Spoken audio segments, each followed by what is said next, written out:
네, 이번에는 KBS 충주 스튜디오 연결해서 북부권 소식 살펴보겠습니다. 박찬성 아나운서 전해주시죠. 네, 충주입니다. 지난해 집중호우로 음성의 한 산업단지 옹벽이 무너졌지만 책임 공방으로 복구가 더뎌지고 있습니다. 다시 찾아온 장마철, 추가 피해 우려가 커지고 있습니다. 이유진 기자의 보도입니다. 비탈진 경사면에 바위가 아슬아슬하게 걸쳐 있습니다. 보호덮개는 군데군데 찢어졌고 일부는 바람에 날아갔습니다. 지난해 집중호우로 무너진 음성의 한 산업단지 옹벽입니다. 수해 복구가 진척이 없다고 보도한 한 달 전과 크게 달라진 게 없습니다. 주민들은 1년 가까이 민원을 넣었지만 소용없었다고 호소합니다. 지난해 옹벽이 무너지면서 토사가 흘러내려 농사를 망쳤는데 올해도 반복될까 걱정입니다.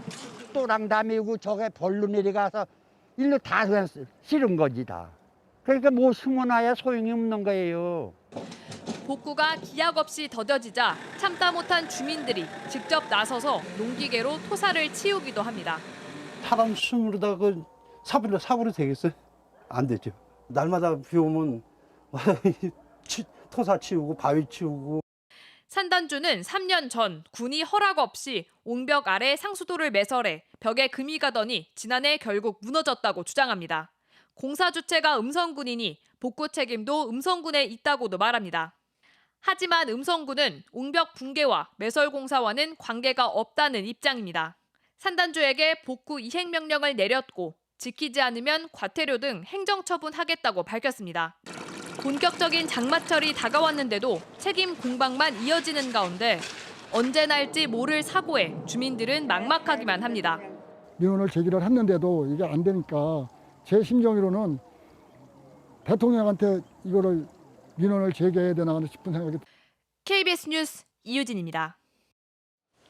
네, 지난번 취재 때만 해도 산단 측과 음성군은 장마가 오기 전에 조치하겠다는 입장이었는데요. 더 큰 피해로 이어지기 전에 복구를 더 미뤄서는 안 되겠습니다. 다음 소식 전해주시죠. 네, 정부의 도시재생 뉴딜 신규 사업 대상에 충북에서는 유일하게 충주시가 선정됐습니다. 국토교통부는 최근 27차 도시재생 특별위원회를 통해 올해 새로 추진할 도시재생 뉴딜 사업을 검토했는데요. 충주를 포함해 전국 13곳의 사업 계획을 추진하기로 했습니다. 충주시는 이번 공모 선정으로 지원되는 국비 46억 원을 포함해 모두 80억 8천만 원을 들여 도서관과 경로당 등 생활 편의시설을 확충할 계획입니다. 사업은 2023년까지 안전 D등급 이상의 낡은 보건지소를 철거한 자리에 추진될 예정입니다.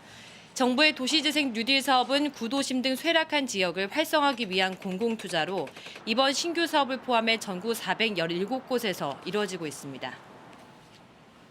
네, 생활 기반 시설이 부족한 도심 외곽과 농촌에 활력을 불어넣는 마중물이 되길 기대합니다. 마지막 뉴스 전해주시죠. 네, 올해로 17번째를 맞는 제천국제음악영화제 공식 포스터와 표어가 공개됐습니다. 올해 영화제의 표어는 코로나19 사태 속 잃어버린 문화의 즐거움을 영화와 음악 그리고 여행으로 되찾자는 의미의 다짐 비조이풀입니다.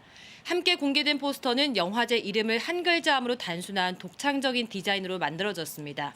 이번 영화제는 다음 달 12일부터 17일까지 의림지 무대와 제천문화회관, 문화의 거리 등에서 열리는데요.